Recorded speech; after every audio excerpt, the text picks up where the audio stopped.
Well, Dan, the 2025-2026 NFL regular season has officially come to an end. It started off with a spit. It ended with a missed kick. It's almost like the song. It started off with a kiss. How did it end up like this? It was only a kiss. It was only a spit. You remember back when the Eagles and Cowboys, before the game even started, Jalen Carter spit gate. And for the season to then end the way it did with a missed kick on Sunday Night Football to get Aaron Rodgers into the playoffs, Packers legend gets one more chance wearing the Steelers black and gold in the playoffs.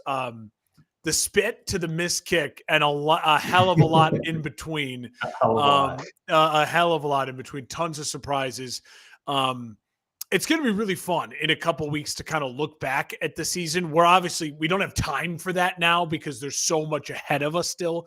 The next 2 weekends of football are the best 2 weekends of football on the calendar, especially when you add in the college games this week. So Dan, that to me is the best way to put a bow on it. It started with a spit, it ended with a missed kick, and a hell of a lot in between. That's great. I couldn't have said it any better myself. A regular poet, you are, Mark. Great encapsulation of the 2025 season. There it is in a nutshell. And I will point out the kicking gaff was to my benefit as a Steelers fan. The very next day, it ended up being the undoing for my Illinois State Redbirds in the most brutal spot imaginable, with the Birds choosing to kick a field goal at 4th and 1 in the red zone with a kicker that you got from Elon just 2 weeks prior, who had never been in that spot. And not Musk. And then for them to miss the extra point in overtime. Brutal loss, but at least I have a win on one end of that spectrum with the Steelers. Moving on. A lot to discuss here as we head into Wild Card weekend, and of course, recapping Black Monday as we have a few more head coaching vacancies available throughout the NFL. We'll dive into all of that and more coming up.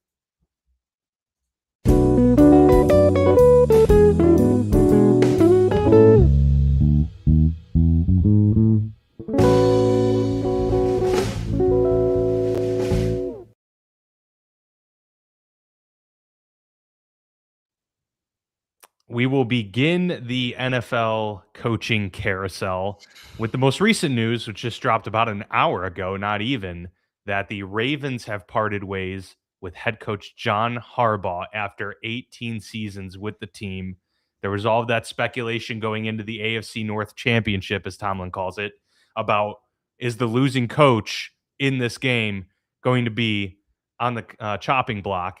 Of course, no knowledge of whether or not that game was the very thing that broke the camel's back. Perhaps this has been something that was in the works and decided upon well ahead of time. The reports are that this was over a course of several days, which would indicate that Harbaugh had already been talked to prior to the game on Sunday night. But regardless, Mark, I start us off with this news with a pretty funny tweet from Sam Munson of PFF, who said, "This now presents the opportunity for perhaps the funniest thing in the history of the league to happen, which is this weekend the Steelers losing to the Texans, firing Mike Tomlin, Ravens hire Tomlin, Steelers hire Harbaugh to be their next head coaches, and we've got the Tomlin Harbaugh division again."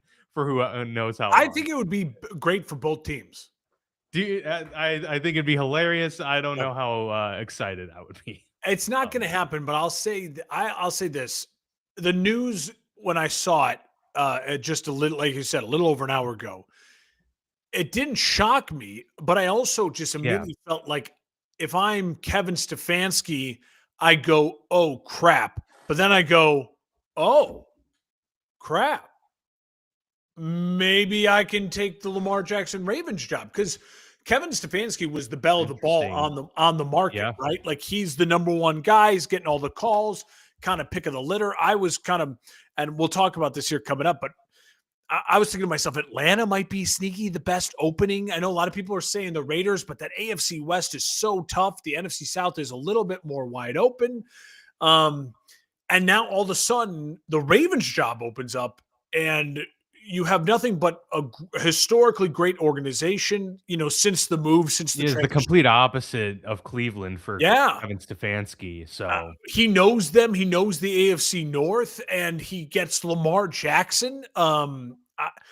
If it's I'm the interesting. Ravens, and I'd be really kicking the tires hard on that. And how embarrassing again would that be for Cleveland to then have Stefanski come into your house two And times beat a your year butts and year after kick year. your butt for 2 games a year.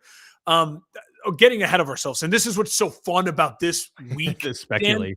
We talk about this every year on the show. When we get to this week in particular, going into Wild Card Weekend, there's so much to talk about because you have great football games to preview, but you also have, for every bad team, the storylines just start opening up. I mean, the floodgates Yeah. open.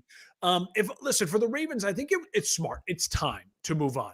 The concern I have if I'm Baltimore, if it's not Stefanski, the carousel of coaches right now does not look great. I The retweeted. early favorites that everyone's talking about right now is Cliff Kingsbury because of the type of quarterback that he could work with, but again, Yes, we've seen that not work out too well in Arizona, and I mean, but things kinda went haywire this when you past look at year the as the history, OC yeah, when in you look at the Washington. history of Arizona, you could argue it's like the Jets. Like, who's winning there? Who's Right, right. succeeding there? Their history is awful. It's really, really awful as an organization. Um, so yeah, that's an interesting name. I didn't even think about that. Cliff Kingsbury with Lamar. It sounds great. If I'm Harbaugh, though, I love the Adam Schefter tweet I saw just before we came on. It's like 7 teams have already reached out to Harbaugh. There are only 7 openings, including the Ravens, meaning the Ravens didn't reach out to Harbaugh, meaning Schefter is Yeah, saying alluding to another vacancies someone coming who's up. already got a head coach is calling about Harbaugh. And listen, there's 6, 7 teams right now I can think of that have head coaches that aren't fired that should be calling Harbaugh. Um, it's going to be really interesting. If I'm Harbaugh, I wait. I bide my time Yeah, because that Josh yeah, Allen job might come open. Like, there's a lot of exciting. If you This weekend there could be some openings for because sure. of if some embarrassing losses happen. If you are a Buffalo Bills, that's the first team that obviously comes to mind. So It also is bizarre. I think Schefter tweeted it out. The now most tenured head coaches in the league, obviously Tomlin is the top, and Andy Reid, Reid in 2013, who was hired. The rest, so those are the two who have been here for yeah, well over a decade. The rest aren't even a decade tenured with their teams. Sean McVay, Kyle Shanahan in 2017, like that's the next group. yeah, So it's interesting to think about, like, this league really has more head coaching turnover, it seems, than starting quarterback turnover half the time yeah. Well, because look at the Raiders. I mean, yeah, seriously. I But mean, it is just I wouldn't have guessed, like, if you would have said how many coaches in the league are with their team have been with their team for a decade, I would have thought, a handful. It's only been 2. It's only yeah. been 2. Well, we've lost now, losing Harbaugh and losing Belichick over the last couple of years. Like, that Yeah. knocked a lot of that averages Yeah, down a Carroll peg. from Pete Carroll Seattle. from Seattle. That's another one. Great, great, great reference. I missed that one there. Yeah, it's a big listen. It's a big one. Harbaugh is, to me, the number one. I would put Stefanski just below him at number 2.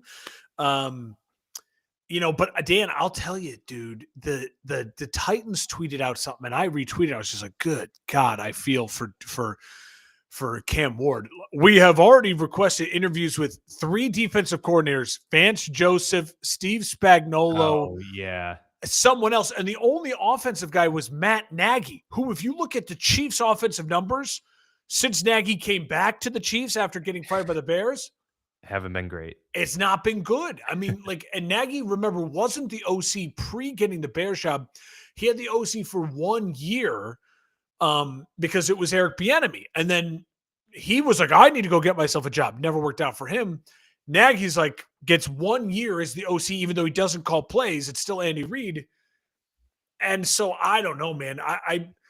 There's obviously Yeah. you got to, there's a Rooney rule. There's things like you got to do to do it. But Man, that's they're you cannot be thinking for some of these jobs with these young quarterbacks. If you're the Raiders, I heard the Raiders like Brian Flores was the favorite to get the Raiders job. It's like you're going to go draft a quarterback number one, and you're going to stick him with Brian Flores. I get it. Hopefully, he's a changed man, but we saw what happened with Tua. I mean, like it's just man, certain teams just don't feel like they're learning. And when you look at the teams we're Yeah, about to talk about with the Jacksonville Jaguars, with the Chicago Bears, young quarterbacks and offensive coaches are the way to go right now.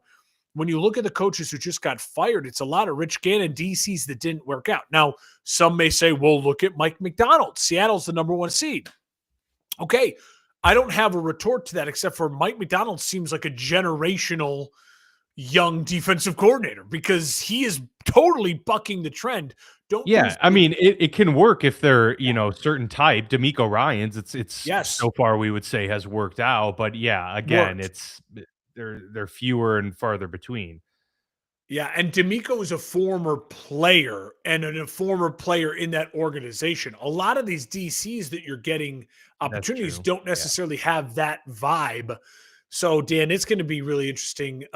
Obviously, a couple other coaches fired. Who else have we not really Yeah, talked so about Pete here? Carroll's out in Vegas. Yeah, We mentioned Stefanski out with the Browns. We've got um, oh gosh, who am I missing? We had another big one that happened as Rich well. And Gannon yeah, in Jonathan Arizona. Gannon. There you go, in Arizona. So those are the four from Black Monday that Besides then the and Black Titans, Tuesday, the I guess. Giants, and who else fired in season? Titans. Oh, Atlanta. Well, Raheem Morris out too in Atlanta. Yes, yeah, That was yep. Black Sunday. They didn't even wait till Monday. That was Sunday night. Right, It was like, right. we're done Yeah. with Raheem No, Morris and their which GM. that one did surprise me a little bit. They finished the season quite strong. They did. Um, kind of dealt with a disaster. The only thing I can think of is if Morris was somehow given the keys to the draft and pounded the table for Penix and was the prime reason that Penix got into the building, Yeah, but the then I can GM was maybe also see that fired. them saying, "Hey, you hitched your wagon to this guy and it hasn't worked out, and then he got hurt and it's Yeah. just not working." But it did seem there must be a very very intriguing prospect for Atlanta to do this because that did seem a little premature to me, even Yeah. though nothing's been great in Atlanta. But I mean, given what they had this year, I thought that they took some strides Yeah. compared to what they were in Totally. 2024. You But know, you know, Matt LaFleur is a guy who's been talked slightly on the hot seat. And yeah, and yeah, the Packers are an organization that feels like if I'm John Harbaugh, I could go to the NFC. If I'm Kevin Stefanski, I could go to the NFC and I could go work for that organization. I feel like LaFleur is might be on a little bit of a you need to win because things just don't feel right. It feels like there's just a slight disconnect. And he's been a fairly long tenured head coach at this point in time, I think sure, 6 years, yeah, something yeah. like He that. was with that cycle. I'm trying to think of Buffalo and the Packers to me are the only two that jump out to me as like if they lose, maybe if the Steelers lose really badly, maybe they were waiting for the Ravens to fire hard. You know what I mean? Like now it feels like, okay, that weight is off. But if the Yeah, Steelers get embarrassed or blown out, maybe they could. But those would be the only three of the playoff teams that I would even say maybe. But even then, I don't right. feel strongly about it. It's a But longer again, shot.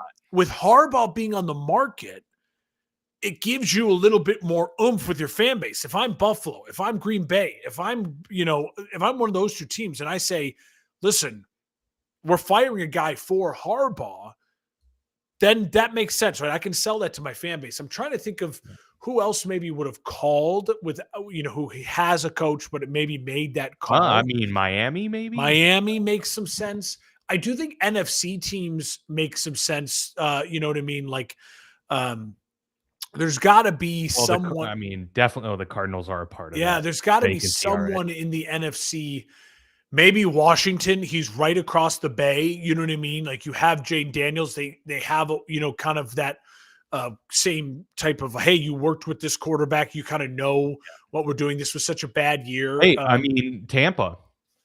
Tampa, great choice, great You know, call. Bowles has obviously steadied the ship there and been good, but they It, they blew it this year. yeah, and it doesn't feel like he's the type of guy that can get them over the hump. He Yeah, feels is he like the he's a future? yeah, Uh, he feels like he's maybe reached his peak.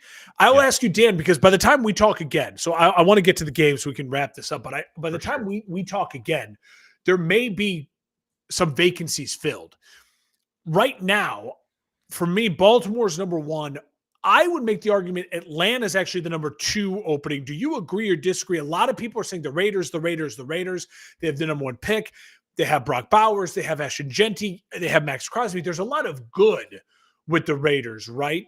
But I don't know if I can overweigh the recent firings. They're still paying John Gruden. They're still paying Antonio Pierce. I mean, this is insane. Yeah, from an Now they're organizational standpoint, there's a lot to be desired there. I would think it's possible we don't know what Tom Brady's presence there yeah. is going to do for the organization. Perhaps, there's been a lot of speculation that his broadcasting days are done after this year. A lot of people are saying he's going to Even be though a he's full getting good at time. it. He's getting Yeah, good at it. he is. But there's speculation that he's going to take much more of a stance within the organization, and therefore they're not going to be allowed to have him continue to be a Yeah. broadcaster. So maybe if there's like some sort of selling point there for someone to truly believe that they're turning a corner in Vegas, I could see it. Yeah. I agree with you though. All of the allure of the number one pick, which how confident are we Mendoza is going to be the next generation? Like, who knows? He It seems depends on how good. confident the head coach is that the number one pick's going to pan out. But Yeah. on top of that, it's Vegas. That in and of itself is enticing. They've got the money. But they play in the AFC West. Like, so to your point, the Falcons have the most winnable division.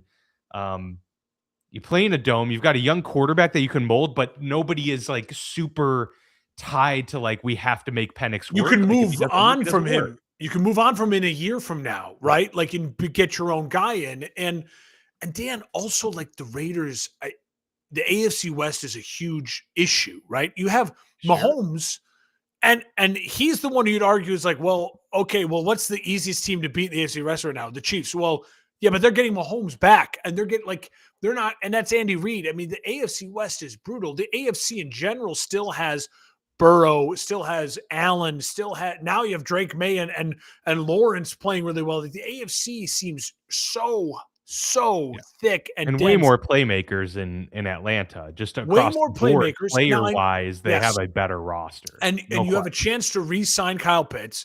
You don't have a first round pick this year, okay, but you have a team that's right now. You could come in with a couple roster tweaks, whether you start Cousins or Penix, a manageable quarterback. Like you have a team that could again go 8-9 or 9-8 and be competitive in your first year and really Yeah. feel good. So I think it's Baltimore, Atlanta.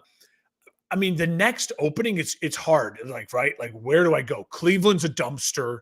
The Cleveland is over the cap by like 60 million, and they don't have a left tackle, a wide receiver number one. They don't have a quarterback. Like, it's a nightmare scenario. The Yeah. Jets are the Jets. I mean, and they're not the coaching's not opening, but like I'm talking about, I guess that Todd McShay. That's why I thought of the Jets. Did you see the Todd McShay quote? So No. Todd McShay apparently told Dante Moore, the quarterback of Oregon, who's a stud, who everyone's thinking would be the only other chance to be the number one pick between him and Mendoza. He hasn't declared yet or not. Apparently, Tom McShay told Moore's people, your job is to find out if you go number one. If you can go number one, then enter the draft and go to the Raiders because you have Brock Bowers, you have Genty, you have Tom Brady, blah, blah, blah, right? Like okay, and you're the number one pick. But if you're not number one and they're going to go with Mendoza, then you have to go back to school. Do not go to the Jets. He said to Dante Moore's people, do not let him go to the New York Jets, which is crazy. But yeah, I mean, listen, the Giants are not attractive. I know they're the Giants, but what do you do with Dart? I don't love him. Yes, you have Neighbors, but he's coming back from a major injury. There's a lot of openings. The Titans, it's like, okay, I get Cam Ward, but again, that division now looks really tough. you have two really good teams that are in the playoffs and a team that just missed the playoffs. That the only reason they missed the playoffs because their quarterback got injured. Otherwise, they probably would have been in the playoffs. Yeah. So that's not a great looking opening. The Ravens and the Falcons to me are good openings. The Ravens maybe being a great opening with the stability of the organization and the Oh, for quarterback. sure. Yeah. Yeah, no doubt.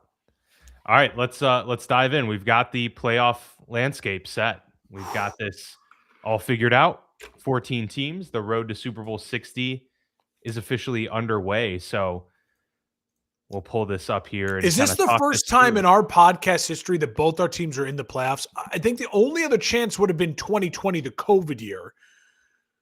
Yeah, it would have been that year because that was the year that the Steelers went 10 and Okay. 0 or So that 11 was the and only 0. other year because we were not doing a podcast during the double doink. And Mitch, that was the Mitch year where they lost to the Saints, but he was the MVP. So that might have been our first year doing the show.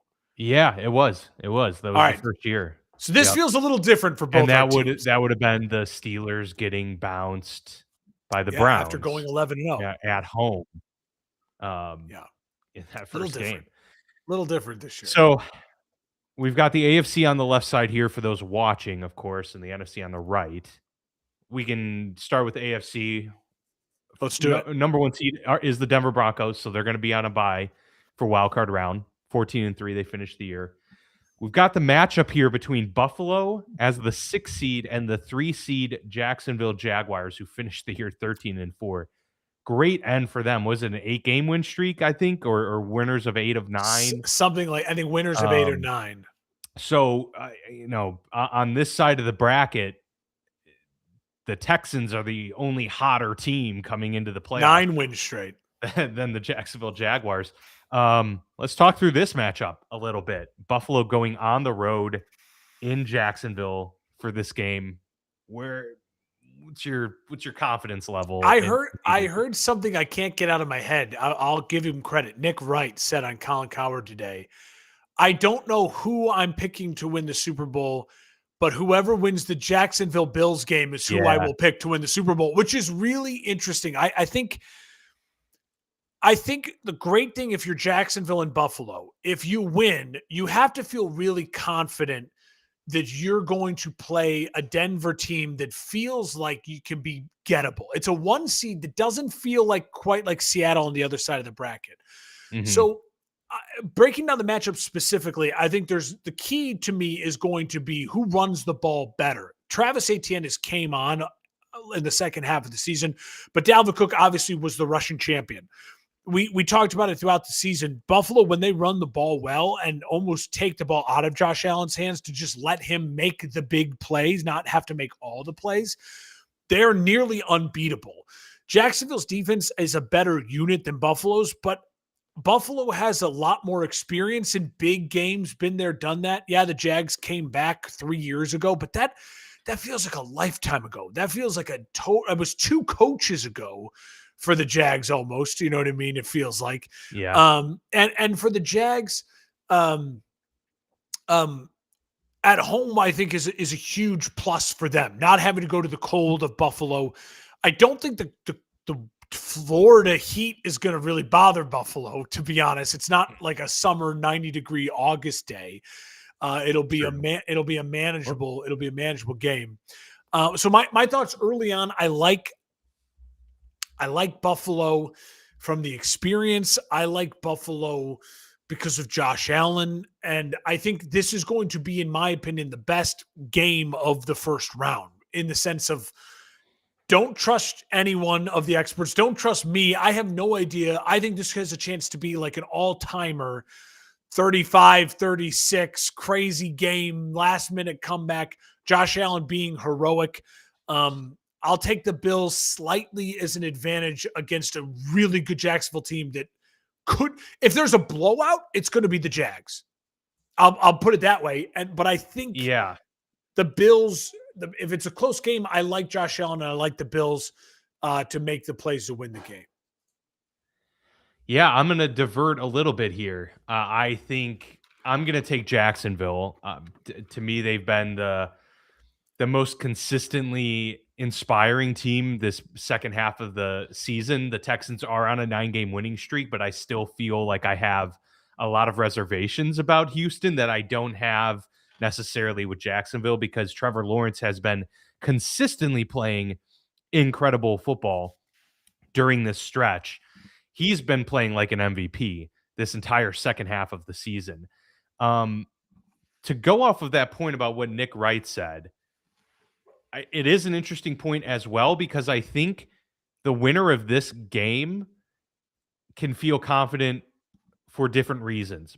Buffalo comes into the AFC playoffs with the best quarterback. I don't think there's too much debate about that. Drake May obviously has had an MVP caliber season, but we would all say Josh Allen's the best quarterback in the AFC playoffs right now. So there's nothing to lose from that aspect of things. If he goes on, they still know that they're going to have the quarterback advantage in any of these matchups. But they'll be able to say we beat off, we fended off, we finally like proved that we can fend off a super feisty complete team, because Buffalo's really been able to take advantage of like glaring weaknesses. There's not really a glaring weakness in Jacksonville. And so I think if they can show that they can stymie the run and shut down Trevor Lawrence to an extent to win this game, or just simply Josh Allen is able to get enough out of his playmakers, because he's going to need help in this game. If he can get enough, there's a lot of confidence then from the wide receiver core, from the running game, that like, okay, we just beat like a really good team and we were able to kind of outduel them from an offensive standpoint. That gives you a lot of confidence going into what presumably would be Denver. For Jacksonville, it's we just knocked off the best quarterback in this branch, and now we might have the best quarterback on the way to the Super Bowl, unless they run into Drake May and the Patriots at some point, to which you could say it's a little bit, I would say it's closer than people would like to admit. But I would give Drake May the edge. So Jacksonville then could be able to say we just went toe to toe with the best quarterback in this bracket, and that clears a path on your way to the Super Bowl. I'm going to take Jacksonville mainly because I think they pose too much of a problem. That if they can't run the football, they still have the playmakers with Brian Thomas Jr., Brenton Strange, Jacoby Myers to get enough offensive firepower behind it, which the way Trevor Lawrence is playing. I just don't trust many of the skill players on Buffalo outside of James Cook. And so I think that's what's ultimately going to be the difference in this one. Both quarterbacks have really taken care of the ball well too. And so is one of these defenses going to step up and get a premier turnover at a crucial time? I think Jacksonville's more likely to get that opportunity than Buffalo. So that would be my pick in this particular matchup. And let me check and see who's actually favored right now. It is Buffalo. Buffalo's getting a 1.5 points. So it's about as close to a push as you can get, but they're getting a 1.5 point road favorites there. A lot going for Jacksonville. They're also playing with house money too. Well, all the pressure's on Buffalo. They have the most pressure of any team in this playoffs. And Jacksonville, definitely a house money team. Dan, I think I really think this has a chance to be the best game, like electric game of because when you look at the other matchups, as we're about to talk about, I'm looking at all these other ones. There is glaring issues. Yeah. You know what I mean? And the only glaring issue I see with Buffalo Jacksonville is like Buffalo's defense worries me a bit. But when you combine that with the pressure of the playoffs and Trevor Lawrence and the Jag, like there's the unknown of the Jags.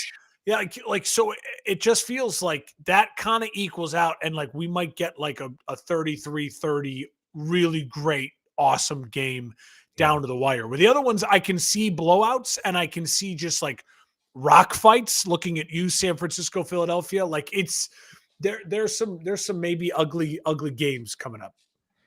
The 7-seeded Chargers travel to New England to take on the 14-3 second-seeded Patriots. This is an interesting matchup, but I think it's finally going to be the Chargers, despite their great resilience that they've displayed this year. I think the Chargers are going to run into a dose of reality in this game in the form of Drake May. Um, I have a lot of questions about the Charger defense, and that Patriots defense led by Mike Vrabel is so buttoned up and disciplined and I'm not comparing them to last year's Rams, but in the way, like, the surprising nature of how this defense has really turned into one of the better units in the league out of nowhere, similar to what the Rams did last year. I think they're also playing with a big, level of confidence, momentum, and the Chargers just don't have the offensive line to contend with this. I think it's going to be a tough day. I think they're going to have to rely really heavily on Justin Herbert. Maybe he can pull it out, but I'm going to give the Patriots the edge in this one, and I think it'll be closer than maybe I'd like to think, but I still think the Patriots win by 7, and it's probably with the Chargers getting like a field goal late to get it that close. I think again, we're 2 for 2 now with great quarterback matchups. You know what I mean? You get Allen and Lawrence, both 6'6", 6'5", giant arms, physical guys, and then you get May and Herbert, both 6'6", 6'5", 6'7", I don't know, and both giant arms and physical running. Like, these 4 guys are all this modern prototype of a mix of Big Ben and Brady, these just huge, accurate arms and physical presence who will run the ball, who all feel like they're capable of running a 40-yard touchdown if they need to, and all capable of throwing a 60-yard touchdown if they need to. That excites the heck out of me. I mean, just really, really exciting quarterback matchups in these first 2 games of the AFC. I don't have as big of concern about the Chargers being able to hang with the Patriots for the reason that I just don't trust the Patriots defense to be as violently disruptive, right? There's no Myles Garrett on that front 7. You know what I mean? So Yeah. with the Chargers, listen, they've had a bad offensive line all season. So it's not like the Chiefs Super Bowl where they got embarrassed by Tampa, when it was like, oh, no, they lost both starting tackles a week ago, and now they have to play in the Super Bowl. It's not that. It's not like we've had this all year and now we have to patchwork it. They've been patchworking all year, so I don't think that's as big of a concern. They know they're dealing with it. My concern is the pressure on Justin Herbert to not throw 4 picks and embarrass himself, because Justin Herbert has had 2 playoff games, and they've both gone from you had a 27-point lead and you lost, and the other one is you threw 4 interceptions after only throwing 3 all year.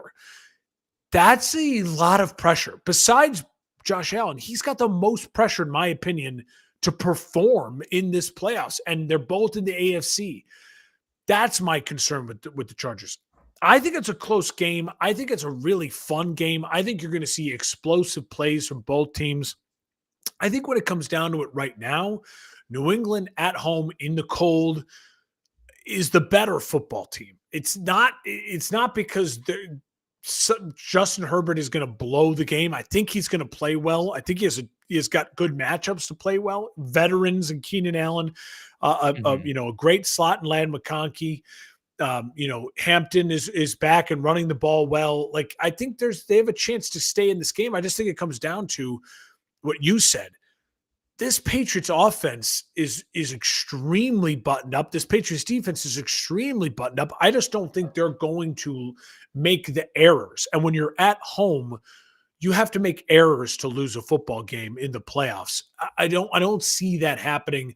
I like New England as well, but in another close game, I think it's a fun, close game. Maybe a little lower scoring than a Buffalo-Jacksonville, but I think that's mainly maybe because of the weather and because Justin Herbert doesn't want to make mistakes, and because I think you're going to see the Patriots make sure that Drake May is comfortable and not uncomfortable in the pressure of this big moment. Yeah. No, I mean, it is a huge moment. It's his first playoff start, so there's a lot riding on that. Could we see a Justin Herbert-esque performance from Drake May in the playoffs? We don't know. We will find out how he rises to the occasion. So maybe that could be something where it's like Justin Herbert been there, done that. I've had those moments. I know how to handle them. Whereas how does Drake May handle himself? I mean, that is going to be the determining factor, right? It's a quarterback centric league. And when it comes to the playoffs, it's all going to ride on the performance of your quarterback, especially when you've been riding that performance all season long. They're a house money. They're a house money team as well. Like, absolutely, you know what I mean? absolutely. And I'll say this: if the storyline is this Chargers won 27-23, Herbert threw 3 touchdowns and was terrific. May threw a couple interceptions and looked a little frazzled. I don't think anyone is panicking in New England, right? Like, I don't, and I don't think that's a shocking result. I think it's like, all right, Justin Herbert finally showed up, played a great game, even when his team wasn't, built for a deep run. But I also think this game could be 30-13, and New England's just kind of too good and overwhelms them like they've done to bad teams all year. Yep. No, I agree there. They are 3.5-point favorites. The New England Patriots are That feels at right. home. The over-under is 46.5. So one of the lower totals of it's like the median. It's the median total. But 52.5, by far the highest for Bills Jaguars. So that's that makes sense. To tell you what Weather, everybody expects. Quarterbacks, that makes sense. So the final game in the AFC from wildcard weekend is Monday Night Football. I hate that they do Monday night games dude, for the playoffs. It's brutal. It does work in both Your these favor. favors coming into the game. They get that one extra day of rest after, especially for the Steelers, after needing to fight in a tough divisional game for their playoff lives. Aren't they also guaranteed the Sunday game for the winner, like the following week? I think if they're not, that's crazy. I think the rule is they are guaranteed to play Sunday. But even if, they're also guaranteed to have a rest disadvantage, which is why if you're going to have a Monday game, I would argue for 2 Monday games. So then you at least insert the possibility of Pittsburgh's next opponent being equal rest. So if the first teams are AFC matchup, then you make the second one AFC matchup as well.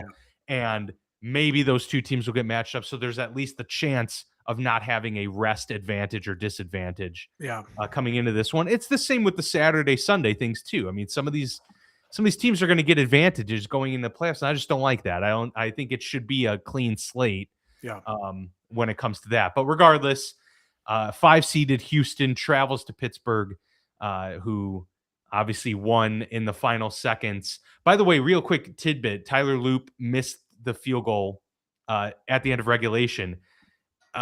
One of the NFL stats handles on Twitter showed that there had been exactly 60,000 field goal attempts in NFL history. 60,000, which is actually less than I would have assumed. 60,000 attempts in NFL history. That one on Monday night was the first and only field goal attempt in NFL history that was for a winner go home kick in the final moments in the final game of the regular season. Wow. Ever. That had never been attempted before. The Holy Water did it. The Holy Water blessing. Exactly. Yeah. But nonetheless, Aaron Rodgers' career, for the time being at least, continues for another week, and they get to host a game there in Pittsburgh. But as we mentioned, the red-hot 9-win Texans, 9-game winning streak, I should say, Texans, coming into this one, defense is playing outstanding. I think it's an interesting matchup, much like how I think the Bills and Jags are actually matched up quite well and very similar. I think that the Texans and Steelers are similar too. Now, the Texans defense, I would say, is certainly better, but both teams have the capability of putting on a dominant defensive performance. And there's a lot of questions about which offense is going to show up. So I think that makes for an interesting matchup here between the 2 teams, but I'd love to get your thoughts here before I give my take. Yeah, my initial thoughts is every single team on the NFC and AFC is rooting for Pittsburgh in this game. I think everyone wants that Texans defense the F out of here. They're done. No one wants to deal with that. Everyone is looking at Pittsburgh like, just get it done, get a win, scrap out a 13-10 victory, figure it out, and then you can lose, and then everyone's going to feel much better, a sigh of relief. That Texans defense, to me, with Seattle's defense, but I think Texans a little bit more, is the elite unit in the whole of the NFL playoffs. Like, they're the one unit you can look at in the whole NFL playoffs. Maybe the Rams offense, where you can just say that is dirty, that is nasty, and that is in a lot of ways unfair. And when you're talking about cold weather January, February football, it's a huge advantage. Now, it's going to be cold in Pittsburgh on Monday night. I know there's some storms coming through Chicago Saturday night. So I don't know what the lingering of that cold weather kind of in the north and central part of the country is going to hang around. I know it's going to still be cooler on a Monday night in Pittsburgh. We're a week out, but currently it has about, mid 30s with no current signs of rain. Obviously, a lot of that but there could be a wind currently wind it's chill. just going to be pretty cold, and it says about 10-mile-an-hour winds. But CJ Stroud played Ohio State. It's not a big deal. So I'll say this. My initial thought is I absolutely think Pittsburgh can win this game. I absolutely think they can. The Texans are weird. You're having to change your perception on them, right? Because the last two times they made the playoffs, it was a lot of, the CJ Stroud, his rookie year 2 years ago. It's like, man, he's the reason they're making it. It's that offense. It's Nico Collins. It's Tank Dell. Offensively, they're just not there. Now, Pittsburgh is also not there, but I also think they get DK Metcalf back, and you're going to see, I think, a Pittsburgh team that also feels this kind of release of pressure, right? Like the worry of the collapse down the stretch was huge. It was ginormous. Yeah. And that missed kick and Harbaugh getting fired, there's such a release of pressure. And I just think you're going to see a Pittsburgh team that at home plays with a ton of confidence, and an Aaron Rodgers that's, dude, his throw to Adam Thielen in the seam. Yeah. And Pat Freiermuth. Both of those throws were incredible. But the Thielen throw was amazing. That throw, I said to myself, there's truly 5 guys in NFL history that I would say I confidently would say could make that throw easily. Aaron's probably number 1 of the 5, but the fact that he's doing it still at his age and that ease. It's the first time, I would say, in a long time that I think the Steelers have a quarterback advantage in a playoff game. It's weird. Probably since 2018. Yeah, probably. I'll say this, Dan. As of right now, if you told me you have to bet the game, I'm betting Pittsburgh to win. I think there's something there, and I think the Texans' 9-game win streak is very good, but there's a lot of pressure to that as well. This was an 0-3 team. They turned everything around defensively, but you're going up. It's not a great matchup as far as for them, because defensively, Pittsburgh, I think, matches up with the Texans fairly well. They're on the road in the cold as a dome team. I think Pittsburgh is uniquely positioned to take advantage of Texans, and they're going to win something ugly, 17-13 in a rock fight. And if it's a rock fight, I have Aaron Rodgers, and they don't. And my gut says take Pittsburgh at home when the world is picking against them. That may be dumb. Again, if there's a blowout, it's going to be the Texans. But if it's a close game, and I think it will be, I think I'm going to trust the wily vet and Aaron Rodgers. I think it'll be a close game too. I'm going to depart from my typical cynicism with Pittsburgh this entire second half, and I think I'm going to pick them to win this game too. I think partly because they got a little lucky this past week. They also, Boswell missed the extra point too. That kind of washes both of those situations out. But they got a little lucky. They snuck in.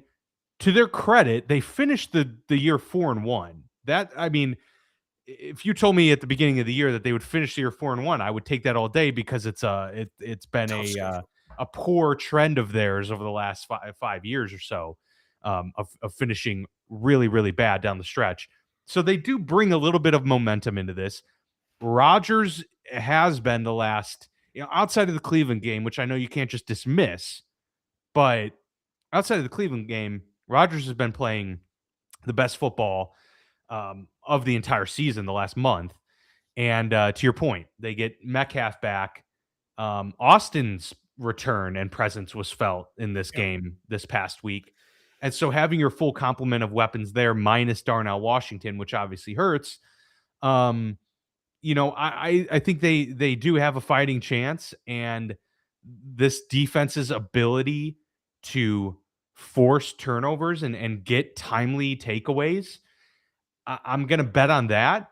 And I'm going to say, as dominant as the Texans defense has been, Rodgers' ability to avoid turnovers might be the thing that saves them in this one, right? He might be more inclined to take that sack than CJ Stroud, who might be more inclined to make the play. Yep. And those little things could be the difference in a game like this.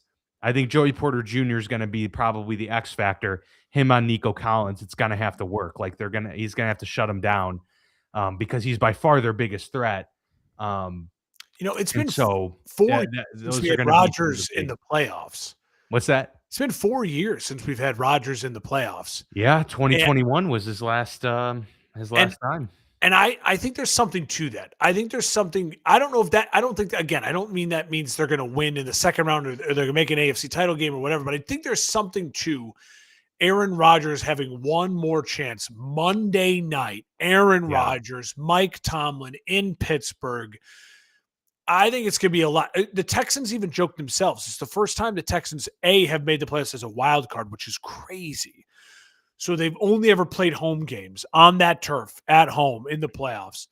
And then when to at least to start their playoff journey. And then you add in the fact that they're always usually playing on that Saturday afternoon game. It's just like, oh, forget the Texans. Who cares? Just get them over with. You're going to put them in prime time when we know everything else has already happened. I think there's a lot of pressure. And I think for an offense that is not clicking on all cylinders, going into Pittsburgh on Monday night and having to, find a way to score 21 points is not going to be easy. And so I think I'm talking myself into Pittsburgh. Obviously, the Texans are there is a lot of pressure. There's a lot of pressure on Pittsburgh, though, too. I mean, Tomlin's got that 9 straight years of not a playoff win staring him down. Cam Hayward, how many years he got left, right? Like TJ Watt, same thing. He's pushing his brother all over the field. There's a lot of internal pressure, I think, on these individual players. And then, of course, the overarching pressure of getting over the hump of not winning a playoff game for 8 straight years. So there's a lot there. I do think this is their best shot in terms of matchups go. There's a lot of pressure there. I will take them to win this game down the stretch. After that, not sure I would feel as confident, but I certainly think that they can pull this one out, and they probably should. We'll just see which Texans team shows up. Yeah. So in the AFC, real quick, you're on the Jags, I'm on the Bills. We're both on the Pats, and we're both on the Steelers. Yeah.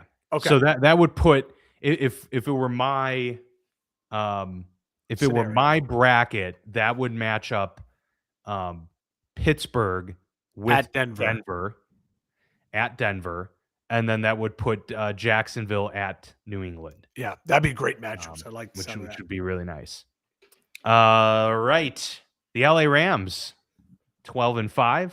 Revenge game. Remember, they lost to the Carolina Panthers. And that was in Charlotte, right? In Charlotte. So we're back in Charlotte for the revenge game here. The Panthers squeak in at 8-9. A very intriguing matchup here. These first 2 matchups we're going to talk about here are both on Saturday. So the first playoff action goes to these 2 NFC matchups. But the Rams coming in, Mark, as a 10.5 point playoff favorite. That's a pretty big spread for a playoff team, but I don't know. I think we both agree that we're gonna 45-13. I was gonna say it's been a great ride, Carolina, but hey, I would love to see this go down to the wire. That'd be awesome. Absolutely. But I'm not feeling super confident. Listen, Carolina has a lot to hang their hat on. Sure. Tet McMillan is an absolute player. You found a wide receiver number one. You have a running back room that's really quality. You have a strong offensive line. You have nice young other pieces, in the wide receiver and tight end room. Your defense is a defense that is young and absolutely, improving. And I'll say this about Bryce Young.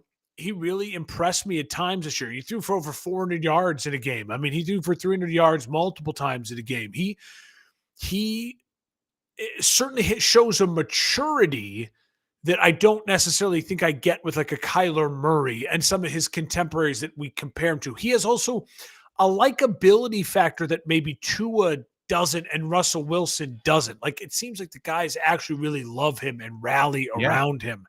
And there's something to be said for that, because when you are undersized and you're not like a giant in the room, like Justin Herbert walks in at 6'7", you're like, that's our guy. That's our dude. Look at him. He's dating Madison Beers.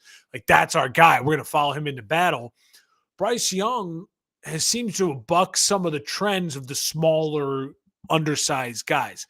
That being said, I think the Rams have so much going for them. Not only are they just the better football team, the fact that they lost in Carolina earlier in the season, I think is a cherry on the top of the Rams coming out here and absolutely standing on business and putting up 40-something points, giving up 14 points and just getting in and out, and it's a business trip. Like Sean McVay has all week to motivate the hell out of his guys. And listen, the Rams lucked into this 5 seed. It's a really good spot to be in the NFC. You can start on the road in Carolina. Weather won't be crazy. And again, you have all the motivating factors of you've lost to Carolina, so you can't take them for granted. You got to grind the film. And these guys know what they're getting themselves in for. I think it's going to be hot knife through butter. I'd be surprised if this was a close game. And I would have a lot of questions about the Rams going forward if it was a close game. And I would have to give a ton of credit to the Carolina Panthers. I think the Rams win pretty easy. The Panthers' only shot, in my view, is if they can hold Puka to fewer than 80 yards receiving or something, right? Like if Puka has a 6 catches for 72 yards day, then I say, okay, maybe Carolina's got a shot there, but the Rams have 2 quality running backs as well. A better running back room than Carolina. They've got the weapons outmatched there. They've got the quarterback outmatched there. Offensive line, I'm not totally sure. Maybe that's a wash. And then defense, I think advantage still goes LA. So there's too many advantages for the Rams here to reasonably pick Carolina. But the one thing going forward is it's at home for Carolina. It means that the Rams are traveling, a West Coast team traveling East Coast. Short rest Saturday, first game. Short rest on a short week. So that whole travel is not ideal. The weather looks like it's going to be perfectly good. So, that's not going to play into Carolina's favor, even being an outdoor team. So, yeah, that's probably the only thing they can hang their hat on. But I imagine this is going to be a game where Bryce Young has 45 pass attempts, and I don't think that's reasonable for a playoff. No, Carolina needs it to be a Rico Dowdle game, and they need to control the clock. Absolutely, yeah. So if I would take the ball first, if I'm Carolina and I win the toss, I'm taking the ball first, and I'm doing everything I can to put together a 10-minute drive. Just let's make this the longest drive ever. Keep Stafford and company cold, and not let them get into the game quick. That's definitely the mode of operation there. It'll be an easy one to turn off if it's getting ugly and you got some stuff to do on Saturday before the Bears Packers. Right. Yeah, exactly. Thankfully, it's the 4:30 game. The 8:00 game on Prime is your Chicago Bears hosting a playoff game against the Green Bay Packers. Could you have scripted this any better? Probably not. I'm seeing a lot of chirping out there and social media about how this is the last thing the Bears should want and on that. And I'm thinking this should be everything the Bears want. This is a map. You're going to have to beat a division rival. This is also just an opportunity to not only you won the division. You overcame that, milestone in the ever growing competition against Green Bay. Now you have an opportunity to be the reason that they get sent home Yep. in the playoffs. I mean, this would just mean so many things to a franchise, to a rookie head coach, to a young quarterback, that it's set up perfectly for an awesome story. And I can't wait for this one. I am picking your Chicago Bears to win this game, and I'm personally, I just think it's more so if both teams were equally healthy coming into this game, I might feel a little differently. But no Micah Parsons, Jordan Love, He's had a lot of time off since that he's got a concussion. lot of time off. 3 weeks. I feel better about the Bears, especially because I feel good about them not. I mean, correct me if I'm wrong. Have they had a game where they've had that poor of an offensive performance back to back? I can't recall this year where they've followed up a poor offensive performance with another dud. So I think I this think sets up. correct me if I'm wrong. I think the Packers are on a 4-game losing streak going into the Yeah, playoffs. you would The be Bears are on a 2-game losing streak. The last Packers win was the Bears. The last Bears win was the Packers. So it's nice. Listen, the Bears and Packers games, when I look back at both games this year, I thought Chicago in Green Bay played just as good as Green Bay. Like they had a good game plan. They were there. Caleb had a chance to win that game. He threw the interception. It was a bad decision. And I think he is, learned from that. And then you look at the second game, the Packers outplayed the Bears without Jordan Love getting in. He got injured early in the first quarter or like end of the first quarter. The Packers outplayed the Bears for 3 3/3 quarters of a game. And then the Bears did what they've done 6 other times this year and a miracle finish to a game and found a way to win a game at home. I don't feel 100% confident. The Packers are the boogeyman. The Packers are. This is the only divisional game in the wild card round. And what do we say all the time with divisional games? They're just different. Divisional games are different. Like you were talking about with the Steelers and Browns. Like, oh, I can't throw that game out, but I kind of want to throw that game out. You want to throw those games out because it's almost impossible to truly judge your team in division because the teams just know each other so well. The vibes are just completely different. The energy is different. I was surprised by my wife on Christmas that I was going to the Bears-Lions game, and I was there on Sunday. Yeah.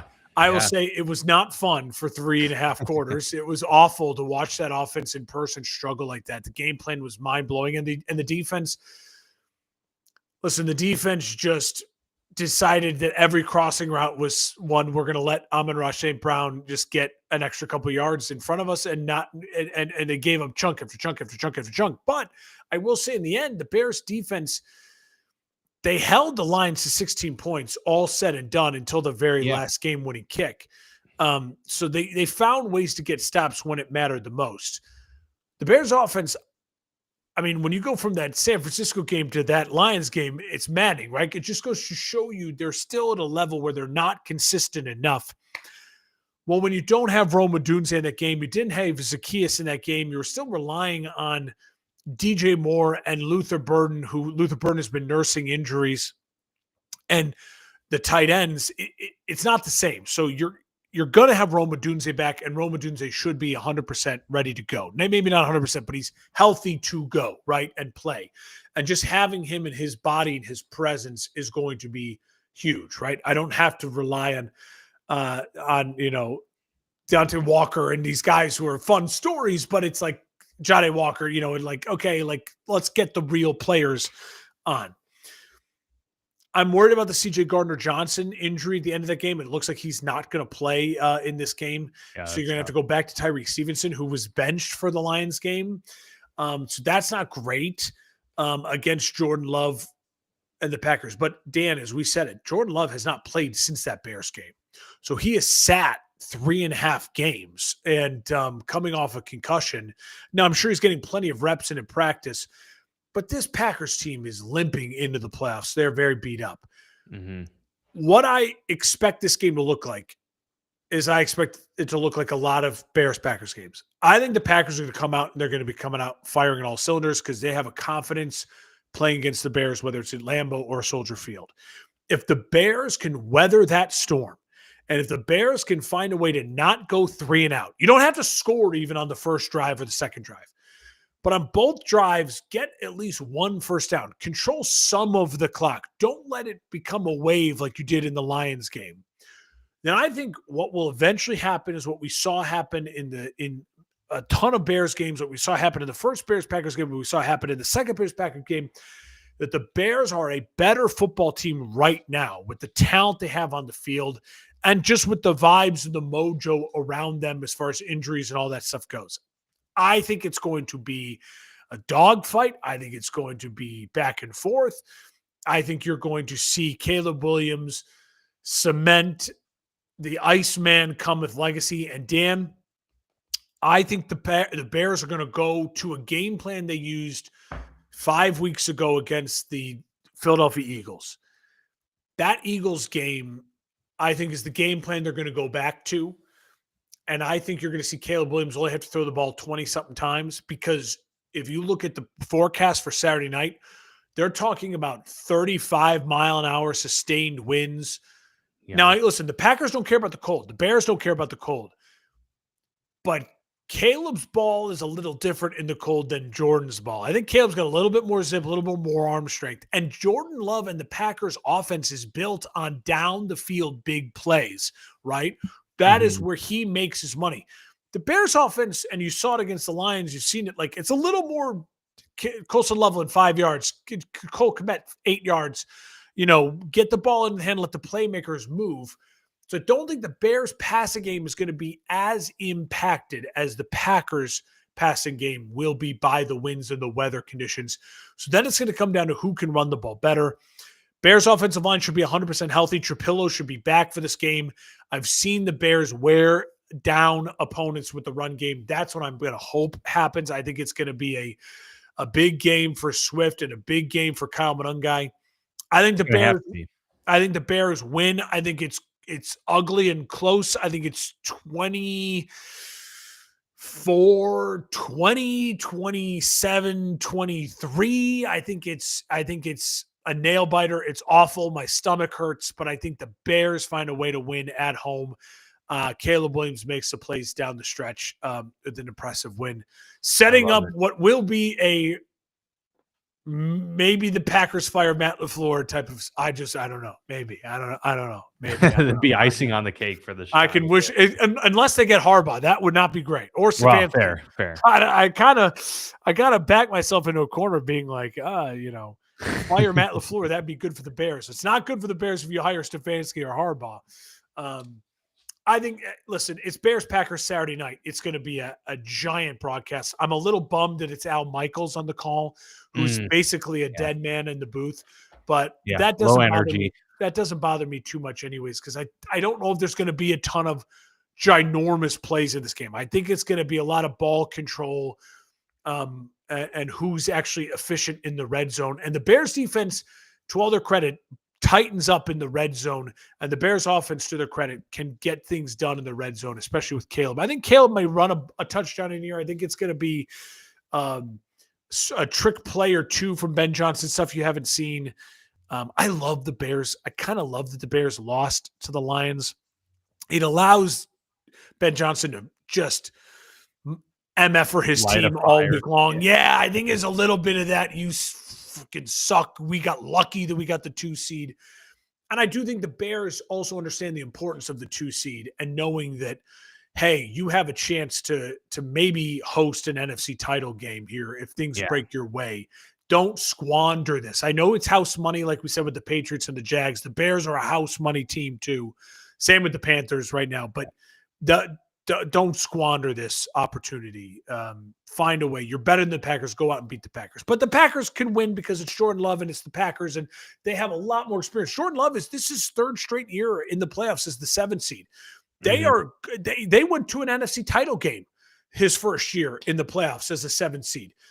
They're very capable of going on a run, especially if he's healthy. So if the Bears lose to Jordan Love, it's not the end of the world, but it certainly will put a giant wet blanket on what otherwise should be a very celebrated season. So we both got the Rams. We both got the Bears. let's see if we can close out with a clean sweep on the NFC side. The San Francisco 49ers on the road at the Philadelphia Eagles. Eagles obviously rested a lot of their starters last week, and San Francisco still had a lot to fight for last week as well. Both of these teams, I was going to say, I can't remember if they had played each other this year, but they did not play each other in the No, regular they've season. just had a First lot of meeting. matchups in the last couple of years with the playoffs and regular season. Yeah, yeah. So, and in another intriguing matchup, you mentioned kind of the rock fight, as you put it. This is definitely setting up to be one of those where which line is going to dominate Yeah, in this game. And frankly, there's questions about both teams. I've been riding the 49ers wave the entire second half to maybe even three-quarters of the season. Once I saw how they were doing with Mac Jones, I feel most confident in San Fran because I think they're a more consistent team, and they've got Christian McCaffrey and George Kittle and a Brock Purdy that rarely turns the ball over. On the flip side, they're playing a Jalen Hurts who I'm questioning more and more, who I'm feeling less confident in to not make a crucial turnover. And it's, right now I'm taking McCaffrey over Saquon in the running back battle. So I give a slight edge to San Francisco, but I also just think the way they play football is really different, and yet they both have a similar approach, if that makes sense. Like they both want to run the ball, but they both run the ball very yeah. differently. And I trust Kyle Shanahan versus Nick Sirianni in this matchup any day of the week. Obviously, this is a game where I could see either one of these teams coming away with the victory, but there's been a lot of wobbling with the Philadelphia Eagles this year. They started the year on a nice win streak, and then they lost 2 in a row, and then they won 3 in a row, and then they lost 3 in a row, and then they won 3 again, lost last week. It's been somewhat of a roller coaster despite them landing at 11-6 and winning the division. San Fran's been a lot more consistent this year, and Brock Purdy's been playing out of his mind lately. I know this game last week was pour a bucket of cold water over the entire team and got a shock to the system. But they were playing against one of the best defenses in the league. They were playing against a rival in Seattle. I think that's much more of an anomaly of a performance than anything else. And I rarely don't see Kyle Shanahan putting out a similar product in a second consecutive week that we just saw from this team a week ago. So the resting doesn't always play into a team's advantage, and I think Philly might see them bite them a little bit coming up into this matchup. I love everything you said there because I just have like the opposite feeling on everything you said. Really? Okay. I All love right. the Eagles in this game. I love them. I love that they're at home. I love that San Francisco mentally, you just played a game last Saturday that was your chance to have home field through the Super Bowl in San Francisco. You had Mhm. not left San Francisco for 2 weeks, and then you're hosting Seattle at home, and you get beat like they did in a close game where it just felt like you were not good enough to make enough plays. And now it's like, oh shit, we got to go on the road Sunday to cold Philadelphia to a hostile environment. And I got a healthy Jordan Davis. I got a healthy Jalen Carter. I have a Vic Fangio led defense with Cooper DeJean is dating Nikki Bella. Like the vibes of this defense are all time high. And you have You really like you is this have an more Eagles about offense. You have an Eagles the offense. 49ers than the Eagles, or is this It's more about the about the Eagles? Eagles. I think it's more the Eagles. You have an Eagles offense that resets, takes a week off. There was people calling for start Tanner McKee in Philadelphia radio Start Tanner McKee. Jalen Hurts is struggling after that Bills game, and then you see Tanner McKee lay an egg. I think the vibes, you get Lane Johnson healthy is going to be back starting for this offensive line. Yeah. I know everyone's talking about Trent Williams. Lane Johnson, the two great tackles of the last 12 years, Lane Johnson and Trent Williams, both first ballot Hall of Famers. No one's talking about, well, Lane Johnson's coming back. Lane Johnson's coming back. And I think you have a Eagles football team that is uniquely built for this matchup, that is got you said on the flip side, Jalen Hurts, and I thought you were about to say, yeah, the Super Bowl MVP, the guy who's been there, done that, Who has been shows in up these in big big moments. moments. And Yeah. you go, well, I'm having my doubts about him, which I get why you say that. But again, I think I it's mean, now. Mark, they haven't put up 20 points. Like, I know. they haven't put up 30 points, I know. but once since, like September. I know. Um, And I don't know know. why, but I just feel that this is an Eagles team that's back where they belong. They're in the playoffs, they're at home, and they're playing in a big moment in a big game. And you have AJ Brown and Devontae Smith, Dallas Goedert, Saquon Barkley, Jalen Hurts, Lane Thompson is Yeah. back. I Mailata mean, is. you make a good case. Like, I This is will the say, like, defending Super Bowl champions, and they're at home against a Niners team that I think is licking their wounds a little bit. They're not going to show it, but they had a chance to be home.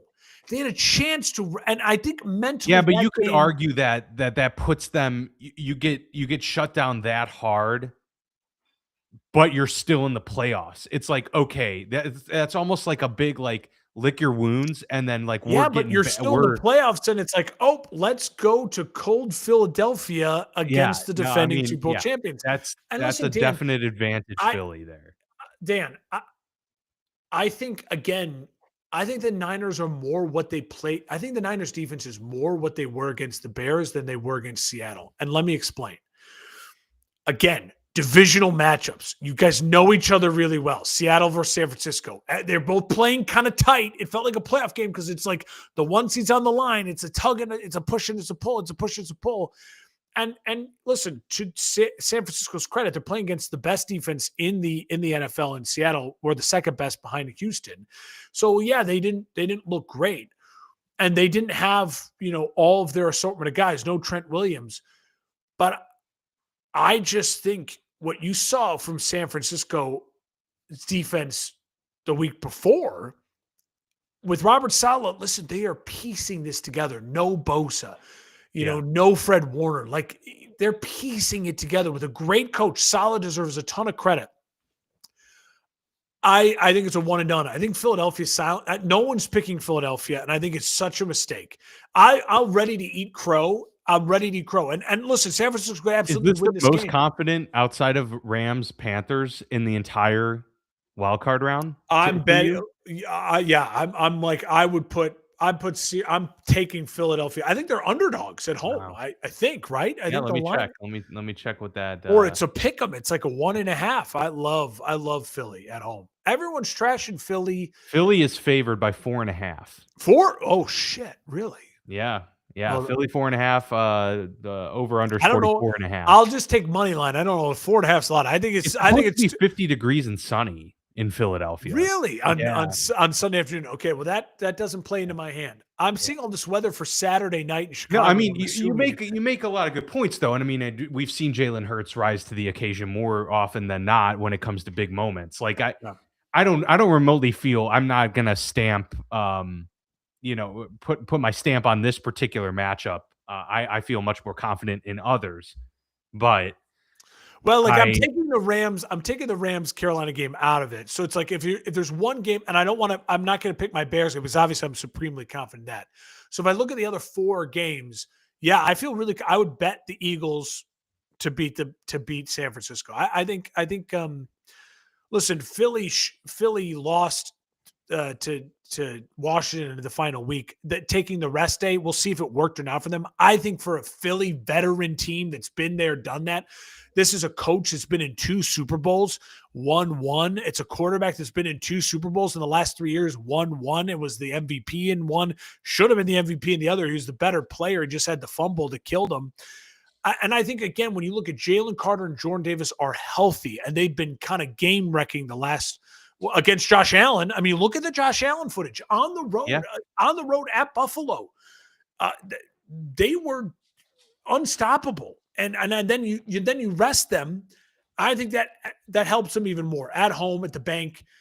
I think San Francisco is running into a little bit of an NFC sleeping giant. I do not want to play the Eagles in the second round, but it looks like if everything happens that way, it's going to be Bears Eagles again. I think it's a different Eagles team. We didn't play a healthy Jordan Davis and Jalen Carter when we put up all those rushing yards on Philly.